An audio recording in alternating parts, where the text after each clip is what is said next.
The path to healing is not complicated per se. It is actually very simple. But what it needs is it necessitates an inner trust and an inner knowing. And as someone who grew up with anxiety, surrounded by anxious people her entire life, having that inner trust and that inner knowing and that inner discernment was what felt like impossible at one point in time. So what I wound up needing to do was experiment with the things that were giving me anxiety and instead diving into those things. What I was able to learn from those experimentations is that some of those anxiety-inducing events were things that scared me because I felt like there was an anticipated thing that would happen, i.e. I was overthinking and needed to get out of my body and into my head.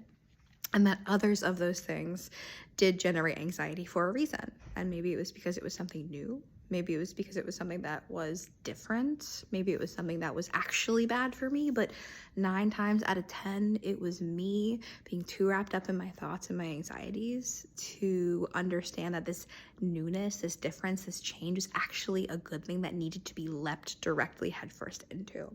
So I know this isn't an answer that you necessarily want, but it is an answer that a lot of you may necessarily need.